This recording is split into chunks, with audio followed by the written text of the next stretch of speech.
Hello and welcome to the channel. Today we will start our exercise 2.2 relations and functions. Okay. In the last video we have studied 2.1 and before that we have covered the concept which are there in this chapter. ठीक है, जिसने concept नहीं पढ़े हैं बेटा एक बारी please go through हो जाओ. अदरवाइज वैसे तो मैं बताऊंगी, क्वेश्चन वाइज हम लोग चलेंगे तो मैं सारे कंसेप्ट बताऊंगी. ठीक है, इस एक्सरसाइज में देखो क्या क्या चीजें हमें पढ़नी है. Relations, domain, codomain and range. ठीक है, ये क्या होता है ये वैसे मैं बता चुकी हूँ, पर अभी क्वेश्चन के according to the question I will tell you all the concepts. ठीक है, चलो let's get started.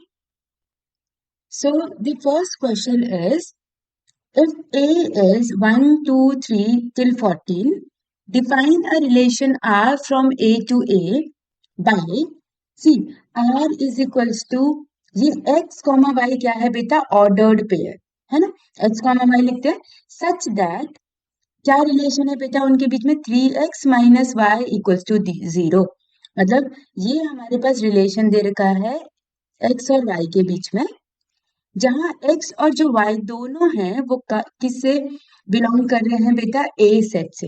A set मतलब सारे जो नंबर आएंगे सारे हमारे, वो कहां से कहां तक आएंगे, 1 to 14. It will not exceed 14 और 1 से कम नहीं होंगे. ठीक है, we need to find the domain, codomain and range. ठीक, चलो रिलेशन में क्या दे रखा है, 3x minus y is equal to 0. तो इसका मतलब यहाँ पर देखो y की वैल्यू क्या बन जाएगी बेटा, 3x है ना. x और y दोनों हमें कहां से पिक करना है, नंबर्स a से पिक करना है. Now if x is 1, if x is 1 तो बेटा y की वैल्यू कितनी हो जाएगी, देखो 3 1 जा 3. अगर x 2 हो जाएगा तो y की वैल्यू कितनी हो जाएगी बेटा, 3 2 जा 6. If x is 3, what is y, y will be 9. ठीक है, अभी सब ये इसके अंदर आ रहे हैं, a के अंदर. x is 4, y is what, 4 3 जा 12. If x is 5, then y will be what? 5 3s are 15. Now see बेटा, हमने अभी तक क्या बोला था कि ये सारे a के अंदर आना चाहिए. 15 a में है, 15 does not belongs to a बेटा. So ये वाली value we will not consider. ठीक है, तो हम क्या हमारे ऑर्डर पेयर बनेंगे, देखो पहले x लिखना है तो x1, फिर y, फिर x2, y6, x3, y9, x4, y12. ये क्या बने हमारा, ये हमारा बना है रिलेशन. ये क्या बना है, रिलेशन. ठीक है, अब हमें क्या बोला हुआ है, डोमेन. डोमेन क्या होता है बेटा, डोमेन होता है सेट ऑफ वैल्यूज जो हम पुट करते हैं. मतलब जो हमने पुट करी, हमने क्या पुट करी वैल्यू, x की वैल्यू. मतलब जो हमारे फर्स्ट एलिमेंट होते हैं ऑर्डर्ड पेयर के, हम उसको क्या बोलते हैं बेटा, डोमेन. कैसे भी समझ लो, या तो तुम समझ लो कि जो फर्स्ट ऑर्डर पेयर में जो फर्स्ट होते हैं, या फिर जो हम वैल्यू पुट करते हैं वो क्या हो गए हमारे डोमेन. तो देखो फर्स्ट क्या सेट है, 1 है, 2 है, 3 है और 4. तो डोमेन ये आ गया, सेट ऑफ फर्स्ट एलिमेंट्स बेटा. क्या बोलते हैं, set of first elements of the ordered pair. ये जो क्या है, ऑर्डर्ड पेयर है हमारे पास x, y. ठीक है, ऑर्डर पेयर किसका, आर का. अब आता है हमारे पास क्या बोला है, कोडोमेन एंड रेंज. देखो पहले आता है रेंज. रेंज क्या है बेटा, रेंज होता है, जैसे ये सेट ऑफ फर्स्ट एलिमेंट है तो रेंज होता है सेट ऑफ सेकंड एलिमेंट. कौन से element, second element. Same order pair की बात कर रहे हैं.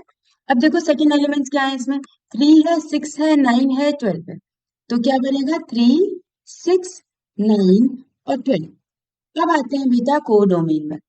कोडोमेन क्या होता है हमारे पास, कोडोमेन होता है हमारे पास, देखो जो भी हमारे पास ऑप्शंस अवेलेबल हैं आउटपुट में, all the elements which are there in the output.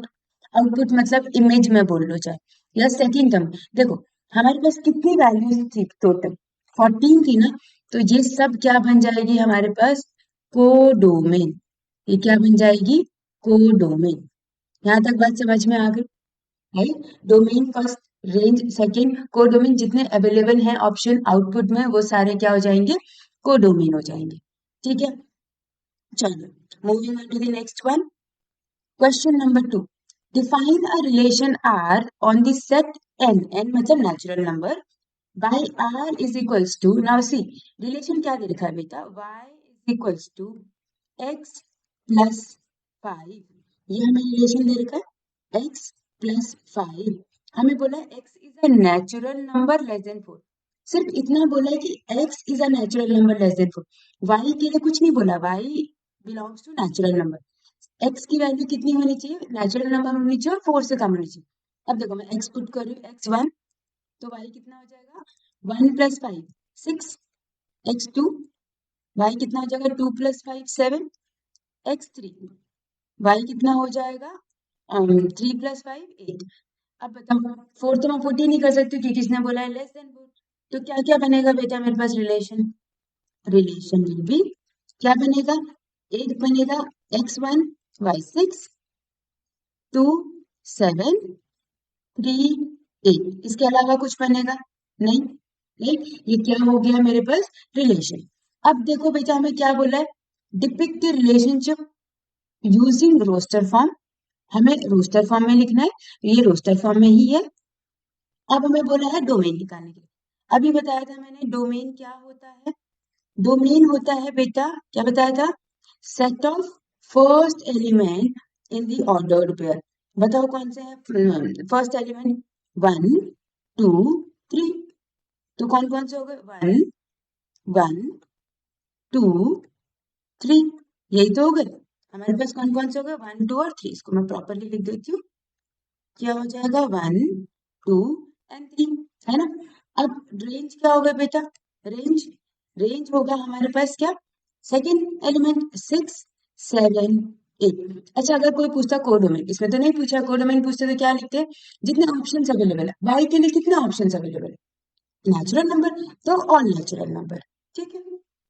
चलिए समझ में आ गया, moving on to the next one, question number 3, A is 1 2 3 4 1 2 3 5, B 4 6 9, define a relation R from A to B, मतलब A से B जा रहा है, by relation x, y, the difference between x and y is odd, बेटा ये नहीं बोला है कि x में से y माइनस करना है कि y में से x माइनस करना है, कुछ भी माइनस करो पर हमारा आंसर क्या आना चाहिए, ऑड आना चाहिए, हमारा आंसर क्या आना चाहिए, ऑड आना चाहिए, समझ में आ गया, चाहे x से y माइनस करो चाहे y से x माइनस करो, आंसर शुड बी ऑड, ठीक है।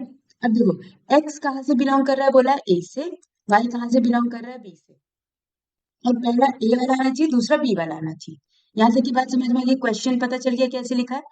अब देखो चाहे तुम इसको ऐसे लिखो तुम ऐसे भी लिख सकते हो, mod of x minus y is odd, mod का मतलब पॉजिटिव ही वैल्यू लिखेंगे आप, ठीक है।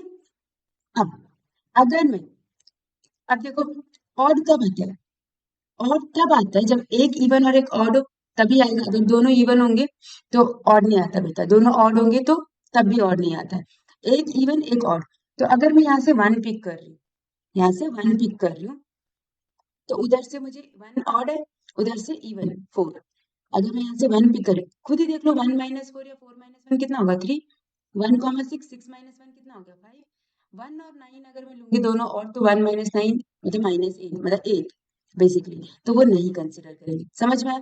अब 2 2 इवन है तो 4 6 नहीं लेंगे बेटा, 9, क्योंकि 4 6 लोगे तो तुम देखो तुम्हारा इवन नंबर आएगा। अब 3 ले लो, ऑड आ गया तो 3 4 3 6 3 9 नहीं लेंगे दोनों ऑड ऑड, फिर 5 ऑड है तो 5 4 5 6 5 9 नहीं लेंगे, है ना। तो यहाँ तक हो गए हमारे पास सारे ऑर्डर्ड पेयर, ये क्या हो गया हमारा आर रिलेशन, ठीक है। Write R in roster form बोला है तो हमने ये रोस्टर फॉर्म में ही लिखा है, यहाँ तक समझ में आ गई बात, अंडरस्टूड। चलिए नेक्स्ट वन लिखा है, shows this figure shows the relationship between P, ये पी दे रखा है हमें, ये क्यू दे रखा है, पहले तो हमें इसको सेट बिल्डर फॉर्म में लिखना है, फिर रोस्टर फॉर्म में लिखना है, फिर डोमेन और रेंज निकालना है, सिंपल। तो सबसे पहले ना इनमें देखो रिलेशन है क्या, यहाँ 5 है, यहाँ 3 है, यहाँ 6 है, यहाँ 4, तुम्हें नहीं लग रहा कि अगर मैं इसमें से -2 कर दूं तो मेरे पास 3 आ जाएगा, इसमें से -2 कर दूं तो 4 आ जाएगा, इसमें से -2 कर दूं तो 5 आ जाएगा। तो इसमें अगर मैं ये डिफाइन कर दूं कि मेरे पास ये x कंसिडर कर लो, ये y कंसिडर कर लो, जो y आ रहा है वो कैसे आ रहा है, x में से 2 माइनस करके आ रहा है, x -2। तो बेटा हम लोग ये करते हैं, हम लोग कैसे, अच्छा इसको ऑर्डर पेयर में कैसे लिखेंगे, 5, 3, 6, 4, 7, 5, है ना। तो सेट बिल्डर फॉर्म में कैसे लिखेंगे, r इज इक्वल्स टू, देखो सबसे पहले कैसे लिखेंगे, ऑर्डर्ड पेयर x, y, पहले x फिर y, ठीक है। अब हमारा क्या रिलेशन बनाया था हमने, y क्या है 2 माइनस कर दिया x में से, ये कर दिया हमने। अब x किससे बिलोंग कर रहा है बेटा, x belongs to p and y belongs to q, यही तो हो रहा है, x हमारा p से बिलोंग कर रहा है और y हमारा q से बिलोंग कर रहा है। हो गया सेट बिल्डर फॉर्म खत्म। अब आते हैं हमारा रोस्टर फॉर्म में। रोस्टर फॉर्म में तो कुछ नहीं, हमें सिर्फ पिक करना है। यहाँ से 5 पिक किया तो उसमें आंसर कितना आया था 3, मतलब उसकी इमेज बोलते हैं बेटा इसको, 6, 4, 7, 5, दैट्स इट, ठीक है। 5 की इमेज 3 है, 6 की इमेज 4 है, 7 की इमेज 5 हो गई। अब हमें क्या बोला हुआ है नेक्स्ट पार्ट में कि डोमेन और रेंज निकाल दो, तो डोमेन निकाल लेते। डोमेन अभी क्या बताया था, फर्स्ट एलिमेंट, कौन से हो गए फर्स्ट एलिमेंट, 5, 6, 7, ये हो गए फर्स्ट एलिमेंट। रेंज क्या बताया था, रेंज है हमारे पास 3, 4, 5, यही तो है रेंज। अच्छा कोई कोडोमेन पूछता तो वो भी 3, 4, 5 है, क्योंकि हमारे पास उतने ही ऑप्शंस अवेलेबल हैं जो यहाँ पर है क्यू में, है ना, ठीक है, समझ में आ गया। चलो next one, fifth is A is 1, 2, 3, 4, 6. R be the relation on A defined by, देखो क्या लिखा है, B is exactly divisible by A बेटा, where R, write R in roster form, domain and range निकालें। B is exactly divisible by A, और B बाद में आएगा, A पहले आएगा, मतलब जो भी नंबर होगा वो नंबर हमारे पास क्या होना चाहिए, सेकंड वाला नंबर फर्स्ट वाले से कंप्लीटली डिविजिबल होना चाहिए। यहाँ तक बात समझ में, अगर देखो अगर मैं बी वाला 4 लिखती हूँ तो 4 को कौन डिवाइड कर सकता है कंप्लीटली, 2 डिवाइड कर सकता है कंप्लीटली, 1 डिवाइड कर सकता है कंप्लीटली, और 4 भी तो डिवाइड कर सकता है, मतलब the number itself divide particular number, है ना, एक पर्टिकुलर नंबर अपने आप को डिवाइड कर सकता है प्रॉपरली। तो देखो अगर मैं यहाँ पे लिखूं क्या, ऐसे कौन कौन से हुए, तो पहले तो हम ऐसे लिख सकते हैं कि R इज इक्वल्स टू, कैसे लिख सकते हैं हम इसको, सी 1 1 को कंप्लीटली डिविजिबल करेगा, 2 2 को करेगा, पहले खुद के लिए लिख देते हैं, 3 3 को करेगा, 4 4 को करेगा, 6 6 को करेगा, ये तो हमारे सेल्फ वाले आ गए। अब करते हैं कौन से वाले, देखो अब A डिवाइड करना चाहिए तो पहले 1 तो सबको करेगा, 1 2 को भी करेगा, 1 3 को भी करेगा, 1 4 को भी करेगा, 1 6 को भी करेगा, ये हो गए 1 वाले। अब 2 पे लिख लेते हैं, 2 4 को करेगा, प्रॉपर्ली डिवाइड करता है, 2 6 को करेगा, 2 3 को तो नहीं करेगा, और फिर बचा 3 6 को करेगा, दैट्स इट, यही तो होंगे सारे हमारे, और तो कुछ होंगे नहीं, तो ये रोस्टर फॉर्म में आ गया। सेकेंड पार्ट में हमें क्या बोला है, डोमेन, बेटा डोमेन क्या बताया था अभी, फर्स्ट एलिमेंट, सबका फर्स्ट एलिमेंट जो भी ऑर्डर पेयर का है फर्स्ट एलिमेंट पिक करो, 1 2 3 4, रिपीट नहीं करना है, 6, यही तो होगा, है ना, यहीं से तो पिक किए थी हमने वैल्यू। अच्छा अब क्या बोला है, रेंज करो, रेंज निकालो, रेंज इज 1, क्या रेंज होगी 1, जो आउटपुट आया 2 3 4 6, मतलब देखो दोनों हमारे ए के इक्वल है कि नहीं है, डोमेन भी रेंज, ठीक है, सेम चीज आ गया। चलो next question, determine the domain and range of the relation R defined by, हमें ये रिलेशन देखा बेटा, x कॉमा y, ठीक है, y की वैल्यू क्या दे रखी है, x प्लस 5, y क्या दे रखा है, x प्लस 5, ठीक है। और x हमारे किसके एलिमेंट दे रखे हैं, 0 1 2 3 4 5। समझ में आ गया। तो अब यहाँ पे x की वैल्यू पुट करेंगे, 0 पुट करो, 1 2 3 4 कुछ इसमें पुट करो। तो देखो अगर मेरा x 0 है, x अगर 0 है तो y क्या होगा फटाफट 5। x अगर 1 है तो y क्या होगा बेटा 6। x अगर 2 है तो y क्या होगा बेटा 7। x 3 तो y हो जाएगा 8। x कितना हो जाएगा 4 तो y कितना हो जाएगा 9।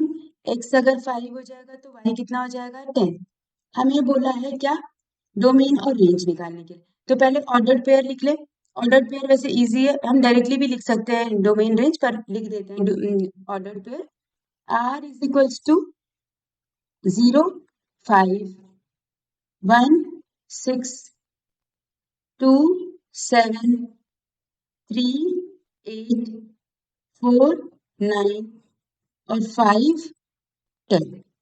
ठीक है, ये क्या हो गया हमारा रिलेशन। अब हमें क्या बोला है, डोमेन निकालने के लिए। डोमेन मतलब बेटा क्या, फर्स्ट जो है इसमें ऑर्डर्ड पेयर में फर्स्ट एलिमेंट क्या है, 0 1 2 3 4 5। क्या है 0 1 2 3 4 5, ये क्या है मेरे डोमेन। अब बोला है रेंज निकालने के लिए। अब तो तुम स्मार्ट हो ही चुके हो, बता दो रेंज क्या होगा। सेकेंड एलिमेंट है ना, 5 6 7 8 9 10। ओ सॉरी, क्या बनेगा 10। तो ये हुआ 10। ठीक है, done. Alright, next question.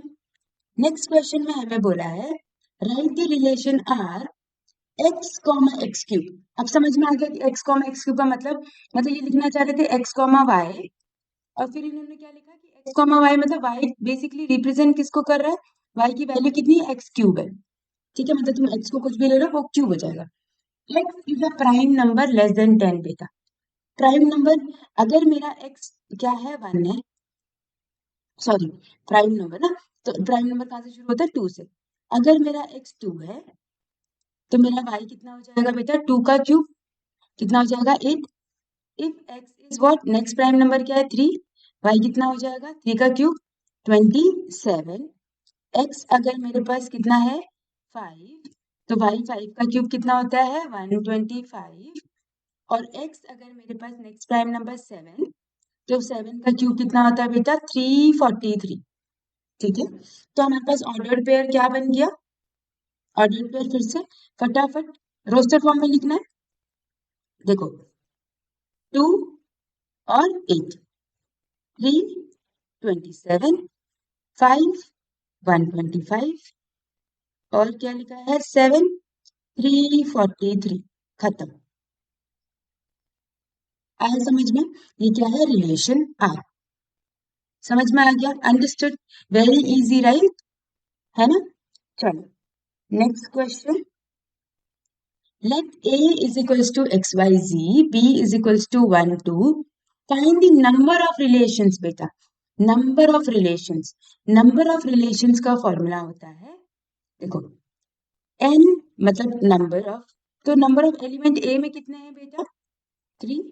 Number of element b में कितने हैं हमारे पास 2।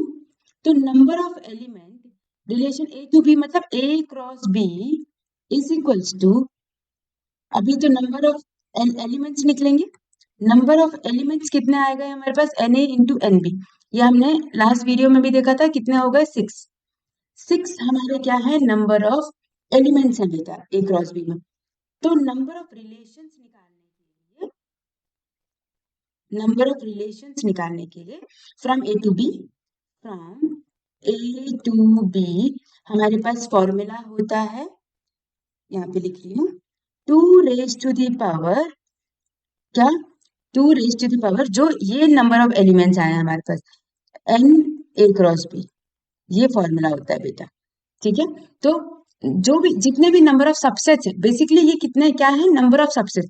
तो नंबर ऑफ रिलेशंस का मतलब क्या हो गया, सबसेट्स की हम लोग बात कर रहे हैं। और पता है ना सबसेट्स कैसे निकालते थे, 2 raise to the power n, है ना, वही सेम चीज। तो 2 रेज टू द पावर 6, अब 2 रेज टू द पावर 6 कितना होता है 2 2 4 2 8 2 16 2 32 2 64। 64 number of relations will be there. ठीक है, यहाँ तक की बात क्लियर?